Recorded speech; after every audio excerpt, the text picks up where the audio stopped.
The male bluegills you've got, which we just did a bunch of research on, which was the sneaker male. This sneaker male is very small in comparison. He doesn't spend his energy building the big beefy helmet. He builds up his gonads. He's going to go in there. he's going to sneak in, and he will actually change his colors to mimic a female. And the sneaker will go in there and make it past the big beefy jock that's hiding and protecting the nest to make a deposit on those eggs, and then he's gone. Here at Mossy Oak, one of our core philosophies is about time. We believe time will always be our most valuable asset, and one of our greatest blessings in life is the time we get to spend in nature. Now, it's not just our responsibility, it's our privilege to protect and nourish the wildlife and resources that make it all possible. A selfless commitment to give back more than you receive and leave things better for the future. That's what it means to be a gamekeeper. Join us each week as we focus on the wildlife we all love and explore the practices and the people who are making a difference in our quest to become a better gamekeeper.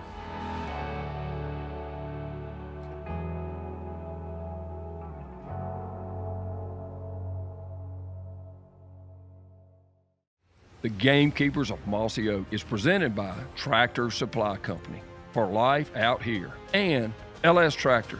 Start blue, stay blue. We're live in 3, 2, 1. Now there's excitement right That there is. for you. So guys, Mac welcome. bringing it Set on the in. mood. Yeah, Set the you did. mood. Yeah, welcome to West Point, Mississippi, home of Mossy Oak brand camo. And How did I know you were going to say that? you know, we hadn't had many ladies in here Yeah. for whatever Shame- reason. shame on us. Same on us, exactly. yeah. Don't be ashamed of yourself. But we have Sarah Parvin, who is the young lady that's trying to grow the world record bluegill, World record sized. world record sized. And What's then, the difference? And then I'm not sure, but Well, we can ask that later. We can get into that in a Yes, moment. we will do that. And then next to her, we've got a fisheries scientist / biologist, Sean McNulty from American Sport Fish Hatchery in Montgomery, Alabama.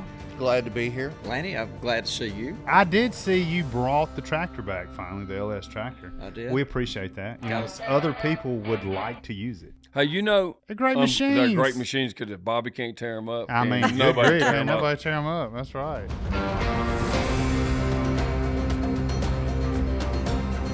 We had a podcast with you a year or so ago, and we learned about you and your father. It's a great story. Yeah. Trying to grow these world record sized. Yes. How is it going? Where are we now? And can you give us an update? Since last year, since we checked in with you last, we have turned a corner where we are starting to head into a little bit of uncharted territory because of the number of big bluegills that we have. So we are very close to the 3-pound mark in numbers. For the coppernose. And it's real important when I say, because I will just say bluegill, but please know that I'm referring to the coppernose bluegill, which is a subspecies of bluegill. It is the fish that we started this project with, and to see these fish growing and to be able to go back and look at subsequent years of where we were, where we are today, we are leaps and bounds ahead of where we had planned. And American Sportfish, Sean over here, basically Dad and I make the mess and Sean cleans it up. That is the working relationship that we have. I think they feed more in their 5 acres than I do on my entire fish farm. Yes. It's- Wow. Water quality's a mess, for It's sure. a mess. It's a mess. And we're going to be really transparent about it because it's important for people to understand. We're going to a place that not many, if any, have ever been before. They do have fathead minnows. We've got gambusia that are in the pond. I mean, there are other food sources, but pelleted feed is the way that we're trying to accomplish this. We want to grow the biggest coppernose bluegill in the world. So we're going to push the limits on it. That's what we're going to do.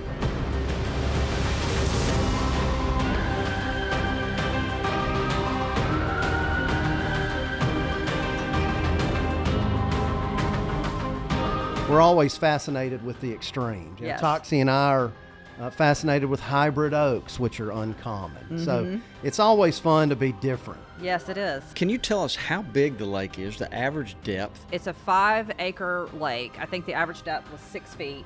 What's the deepest part? 9.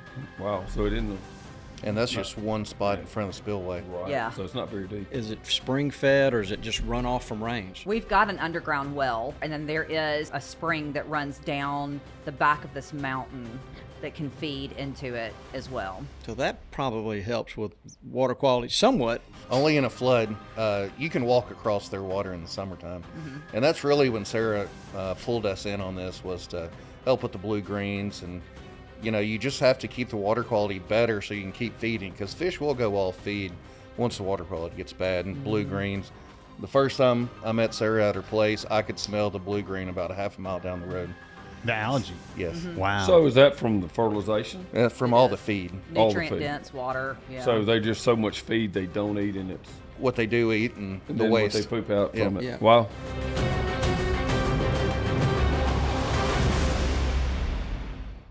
Hey, be sure to stay connected with us on both Facebook and Instagram at Mossy Oak Gamekeepers.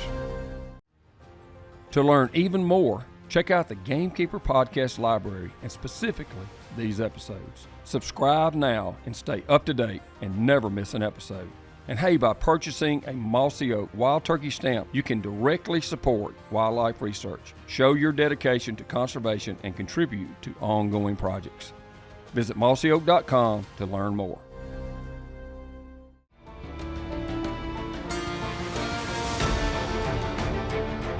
You know, this is different because it's a bluegill pond. You know, you don't have relative weights, you don't have any of that stuff like you do for a bass pond. With the shocking and the management on this part, we're culling some out. We're just making room so that there's more feed, there's more room, less competition, just to get these monsters to grow. You know, bluegill are typically only gonna live 4 years, so you gotta constantly have that class coming behind it. We've got the Perfect Pond Plus. So many people use it and to help grow bigger fish in the ponds and up the carrying capacity. But we learned that Sarah was advised, hey, you don't need that. Absolutely not. I'm walking away if I hear she's putting fertilizer in it. And it's because you've got feeders going off 5 times a day or more. It depends. We've not fed as heavy this season as we have in previous seasons because we were really paying attention to that water quality.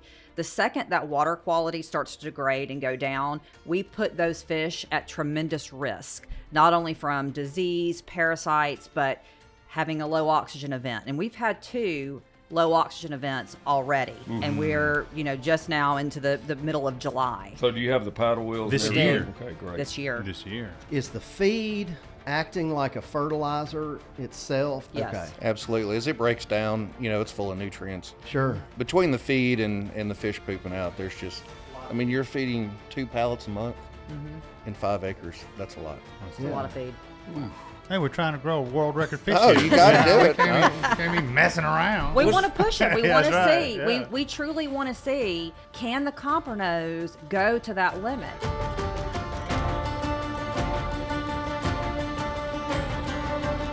Sean, what can you tell us about coppernose and how are they different than just a regular bluegill? Pretty similar to the bass world, in which the Florida bass, they get bigger than the natives, they spawn more than the natives, and they go to feed a lot easier.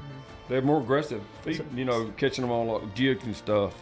They're real aggressive too. So are they just from a particular like river system, or is it They came out of the Panhandle originally, and they've picked up everywhere. Well, at least in the southeast, they do have a cold limit. They really don't do well north of Nashville. Okay. Yeah, I've fished them one time, and it was an incredible experience. They weren't as big as your fish, but definitely bigger than the bull brim get at my farm. Yeah, for sure. Regardless of how well you feed or do anything, you've got to have some luck with genetics to break a record. Yeah. You know, you can't just hand pick one and say, I'm going to do this and it's going to happen. So your fish are larger than the largest fish in Florida already.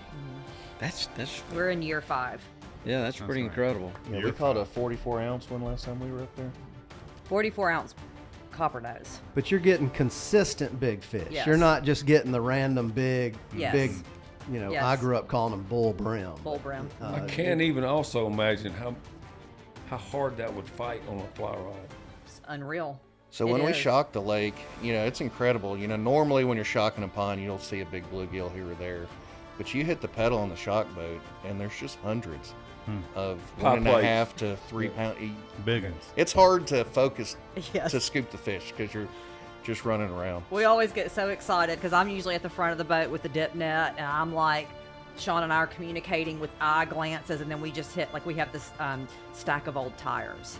We hit this tire, and it's just like you see these white, glowing, like big discs just emerging from the depths, and you're like, God, are those bluegill? I mean, even we're sometimes like, holy cow, this is crazy. Wow. So one of the things that we're doing is that we're shocking the lake several times a year, and we're culling 9 inches and under. Huh. It's crazy. It is. So when are we having a fish fry?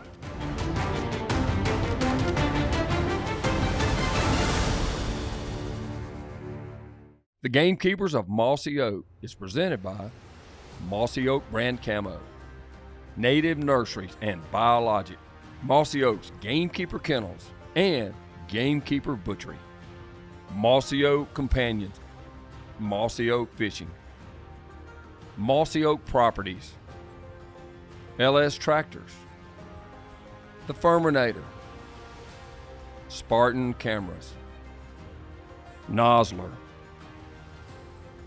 Loophole Optics, Moultrie Feeders, Duke Traps, Apex, Polaris, Sheffield Financial, Gamekeepers Magazine, and Gamekeepers Fieldwear. Also, Biologic BCP Deer Feed, available at Tractor Supply.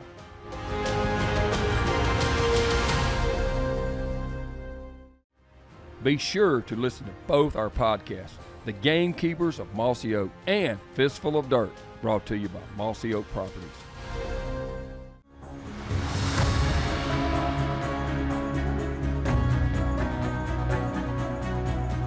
As we sit right now, if it never went any further, like, wow, look what we have accomplished and what we have done. We've got people thinking about these fish that were considered kids' fish, trash fish, supper only, now going, well, at 3 pounds, a bluegill is without a doubt a sport fish. Oh my gosh, for sure. They're There's cool. no question. at 3/4 of a pound and 1 pound. They're a sport fish. Yeah. Yeah, I And mean, honestly, I've always loved the copper-nosed bluegill since the have. first time we stocked them. And they're like, to me, they're kind of like wood ducks. They're just beautiful. They are. They're so colorful and so beautiful. And on others, I honestly have just been as enamored with them as the bass that we stocked with them. I'll go as far to say I like pan fishing more than Yeah, I do too. They're so that's colorful. me. Well, when I was a kid, I had my grandfather and my Uncle Jack. Both of them would take me fishing all the time. It would always be brim fishing with a cane pole. Both of them. That is their passions. But so it's kind of ingrained in me as a kid to love them.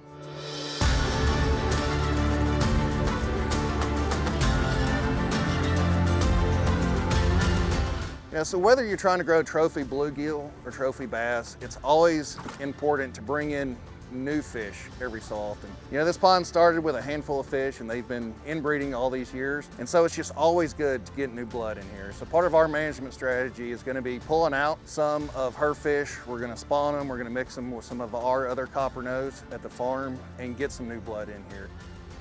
I know having a big, fat, healthy mom is good, but then what do they consume in the first 90 days because they can't eat the pellets? They eat phytoplankton. I got you. And So the- that whole ecosystem gets Right. started with all the microscopic goodness. Right. And that's what they take in, and that is one of the reasons why we have so much structure and fish habitat down. We need that stuff growing on everything. We have Polaroids of when the pond was being dug out, and back then, 28 years ago, there wasn't man-made, water-safe, non-toxic structure. You put in 18-wheeler tires, Oh, yeah. old Christmas trees, like you just threw whatever in there. And sometimes even with like the specific type of tree you put in, you have to be careful because they produce tannins and things that can, not be good for the water. But we've got the big, Department of Transportation concrete culverts that they Yeah. use for Oh, wow. road building. But we've got channels cut, we've got berms built up, gravel tops. Over the years, a lot of that has softened, the edges have, just because of the way that the water has been. And we just recently added in some man-made habitat, that's in like spawning beds, things like that have made such a big difference. I mean, you can see sometimes when our water will get pretty clear across the top, you can see some of the tops of the structure and everything that's growing on it, and that's what we want. We need these fish to be able to eat the second Wow. they can eat. Wow. So on density, population density, I know y'all are removing, a lot of the smaller fish. It seems like it would make more sense to have fewer fish in that pond. Is there just a magic balance there? Managing ponds is harder, I think, than any other type of management because you can't see anything. Right. Yes. You can't put a game camera out there. You can't just feed this one big deer. You can't do those things. So I think we talked about the bass aren't reproducing. I don't think the bluegill are reproducing a lot. Huh. They're reproducing some, but just not at the same level. So all we can do is, harvest. If you can keep your place under the carrying capacity, everything will work in your favor, but that's a moving target, especially in a pond. Yeah. And how you keep it at the carrying They can't capacity. leave. She's increased her They can't carrying go somewhere else. Yeah, her carrying capacity is probably 10 times anything normal. With the fish culling, you shock it and kind of see where they're building up. And same when you do a bass lake, where they're stacking up in a bass, it's usually 13 inches. And that's when people aren't harvesting, and the feed and everything else, they get stuck right here. And so you start there and move those out, so there's more feed, there's more room, there's more everything for the bigger fish. So we started with 9. We'll shock again this fall and do the same and see if 9 inches is still the right thing. But I agree with Sarah, the fish are getting bigger, and there's more bigger fish. The last time we shocked, we had very few 3 and 4 inch fish. And so it might be 10 inches this year.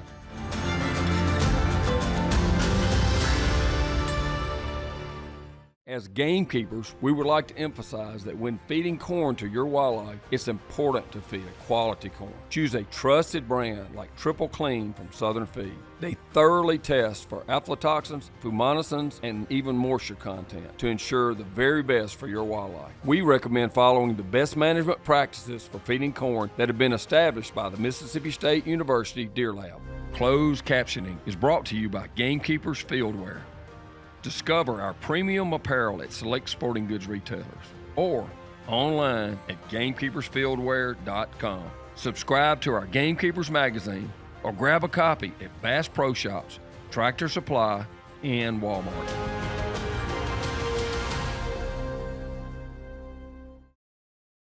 Hey, to find your favorite place, be sure to talk to the land experts at Mossy Oak Properties. They are the most trusted and proven network for buying or selling rural land in the country, truly serving as America's land specialist.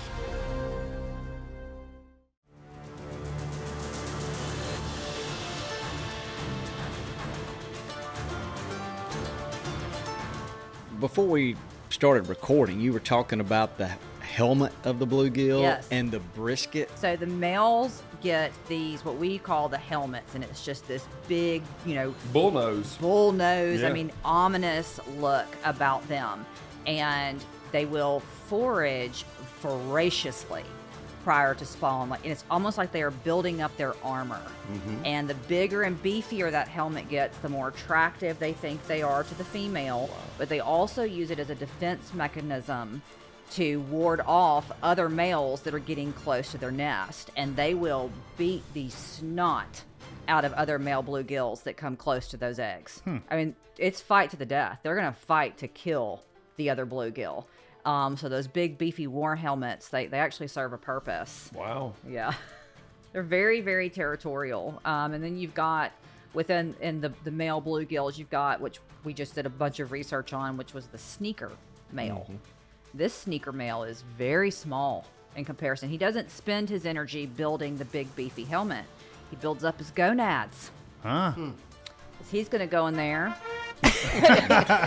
he's going to sneak in, and he will actually change his colors to mimic a female.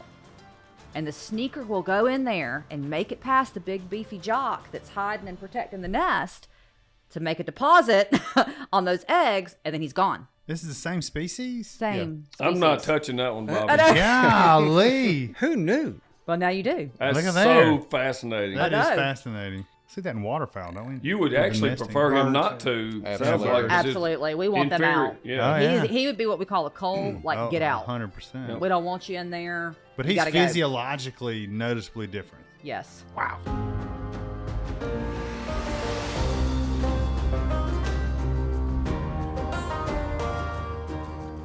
especially bluegill, you can any size pond because really it's how much input you can put in or willing to put in and maintaining water quality. When you're adding a whole bunch of feed, that's a bunch of excess nutrients and you have to watch it, whether it's oxygen, ammonia, disease, all those things. You just have to balance it.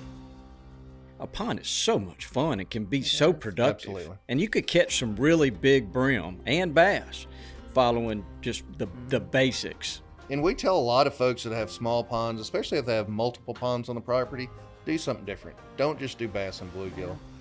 One of my favorites is in a small pond, put bluegill and then put hybrid striped bass in there because they don't reproduce. And you can catch a 6-pound hybrid while it's helping control your bluegill population. So Speaking of a good fight, I mean, a 6-pound hybrid bass will strip a bass fishing rig. Oh, absolutely. And so there's just a lot of things you can do. We did a whole show. We never left the dock, and we just caught big bluegill all day. Like 8 hours. Yeah. Standing on the main dock. It's incredible. It's been really good. We've learned a lot. Great stuff. This is no without doubt. question one of the most interesting Yeah, it sure has. podcasts we've ever done. I learned so much, but just to see the commitment to Yeah. excellence behind, animals, wild game, and then sharing that with their dad like this, that's really so much, special. makes it so much cooler than Yeah. just the Yeah. story about raising the biggest one ever. That's gonna happen. Yeah, it's Yeah. gonna It's happen. gonna happen. Yeah, gonna and we want I you. mean, so determined. Yeah. Yeah, Well, tell your dad we said hello. I will. Please. He will love that. Yeah. He will love that. He will think he's famous now. So. Well, he is. yeah, he is. No doubt about that. Growing some big fish, and it is. I'm with Toxic. We're all in agreement. It's really special Thank what you y'all so are doing. much. I- Toxic, you look like you fixing to get up and run out and go eat. I hear the I dinner am. bell. I am, but not in a big hurry. You know. Why don't you say goodbye, Dudley? Goodbye, Dudley. Get us out of here, Mac.